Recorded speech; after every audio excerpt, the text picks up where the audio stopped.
Bonjour, dans cette vidéo, on va prouver le théorème de Pythagore. Alors pour ça, je vous propose de passer à une figure toute bête où nous avons un triangle rectangle ABC, rectangle en C ici, et on va commencer par s'intéresser à ces angles aigus. Alors je les marque ici. Il y a un angle que j'ai noté alpha et un angle que j'ai noté bêta. Sauf que, étant donné que l'angle C mesure 90 degrés, et que la somme des angles d'un triangle fait 180 degrés, ça veut dire qu'il reste que 90 degrés pour alpha et bêta. Alpha plus bêta, ça vaut 90 degrés. Et donc finalement, bêta va être égal à 90 moins alpha. Vérification.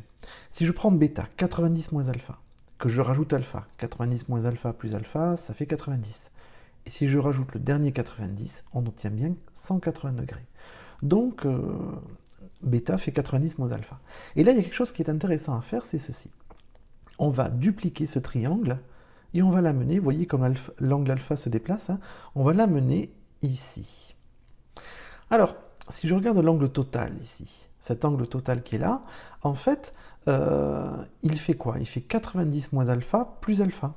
Et oui, 90 moins alpha c'est bêta plus alpha. 90 moins alpha plus alpha, ben, ça fait 90 degrés, donc cet angle-là, il est droit. Alors je vais le marquer, il est droit. Et je peux recommencer. J'obtiens à nouveau un angle droit, et je peux recommencer. Et j'obtiens à nouveau un angle droit.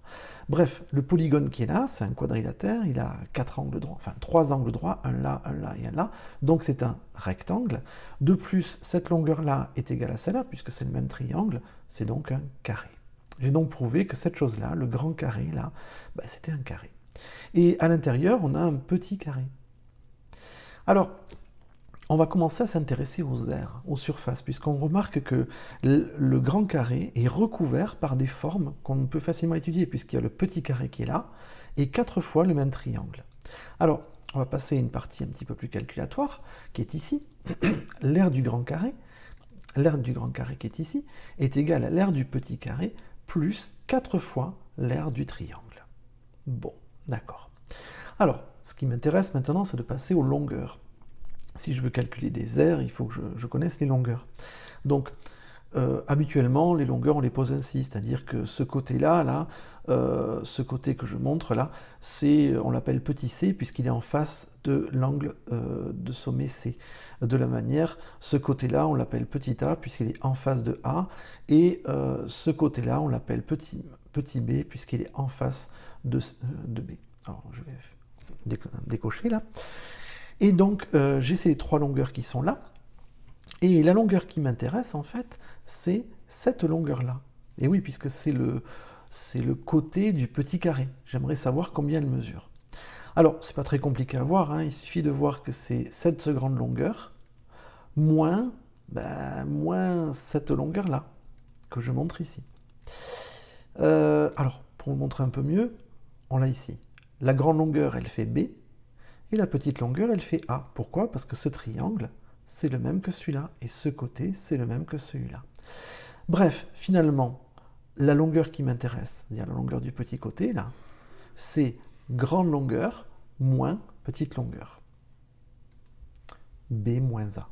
B moins A. Bon, je vais garder juste ça. Finalement, dans cette figure, qu'est-ce que je connais? Je connais le grand carré, je le connais entièrement, puisque je connais la longueur de côté, elle fait C. Donc l'aire du grand carré, elle n'est pas très compliquée, ça fait C au carré. On est d'accord? Donc déjà, aire de grand carré, ici, je peux le remplacer par C au carré. L'aire du petit carré, je peux peut-être l'améliorer. C'est côté fois côté. Dans cette figure-là, c'est côté fois côté. C'est B moins A fois B moins A, c'est-à-dire B moins A au carré. Donc je peux remplacer par B moins A au carré. Ok. Maintenant, il me reste à voir l'aire du triangle. L'aire du triangle. Alors, pour ça, c'est pas très compliqué. Je vous propose par exemple de compléter ce triangle en un rectangle. Vous voyez, là, je complète. C'est un triangle rectangle, donc je peux faire une symétrie centrale par exemple, et je le complète en un rectangle. L'aire du rectangle, elle est facile à calculer. Ça va être longueur fois largeur. Sauf que si jamais je fais ça, j'aurai l'aire de tout le rectangle. Or, moi, je ne veux que la moitié, donc je vais devoir diviser par 2. Longueur fois largeur, A fois B, mais divisé par 2. Donc, dans mon calcul ici, l'aire du triangle, je vais remplacer par A fois B divisé par 2. Voilà. Alors je me retrouve avec une expression qui est beaucoup plus calculable. Alors évidemment on a 3 variables, c'est un peu beaucoup, mais on ne pourra pas s'en débarrasser, hein. Alors je vous invite à faire pause, hein, pour bien regarder la figure qui est ici, pour bien regarder ce calcul-là. N'hésitez pas à faire pause pour bien voir si vous maîtrisez chaque étape. Alors, qu'est-ce que je vais devoir faire ici? Déjà, le b-a au carré, je vais le développer en b-a fois b-a. Et ensuite, a fois b, je vois que je le multiplie par 4 et je divise par 2. Bon, c'est comme si je faisais qu'une multiplication par 2. Donc, à l'étape suivante, on va déjà simplifier un petit peu les choses. Ça devient juste 2ab, et b-a au carré, c'est b-a fois b-a. Alors là, on va appliquer la double distributivité de quatrième. C'est-à-dire qu'on va commencer par faire les flèches. Il va y avoir la première flèche, b fois b, qui va me donner du b au carré. On est d'accord? Ensuite, il va y avoir la deuxième flèche, b fois moins a, qui va me donner du moins ab. Alors, moins ba, moins ab, c'est pareil. Ensuite, on va avoir la troisième flèche, moins a fois b, qui va me donner du moins ab. Et ensuite, on va avoir la quatrième flèche, moins a fois moins a, attention, hein, moins a fois moins a, ce qui fait du plus a au carré. Ok, alors là je vous invite encore une fois à faire pause, hein, histoire de bien vérifier ce calcul, il est important. Et là, si j'observe bien, regardez, j'ai moins BA, moins AB, c'est la même chose en fait. BA et AB, c'est pareil. Autrement dit, ça c'est moins 2AB. Moins 2AB plus 2AB, ben, ça s'en va. Je vais pouvoir les barrer. Moins 2AB plus 2AB, ça s'en va. Et finalement, j'obtiens que C carré, c'est tout simplement B carré plus A au carré. Alors ça on va l'encadrer, hein, parce que c'est le théorème de Pythagore. Finalement, qu'est-ce qui s'est passé? Qu'est-ce qu'on a fait?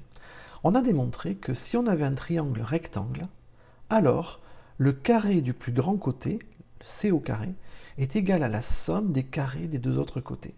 Attention, ne pas oublier ces carrés, sans les carrés, ça ne marche pas. Le théorème de Pythagore, qu'est-ce qu'il dit? Finalement, il dit, dans un triangle rectangle, le carré de l'hypoténuse, c'est-à-dire le carré du côté le plus long, est égal à la somme des carrés des deux autres côtés. J'espère que cette vidéo vous aura plu, et n'hésitez pas à mettre un like au cas où, et à vous abonner à la chaîne bien sûr, et à bientôt. Au revoir.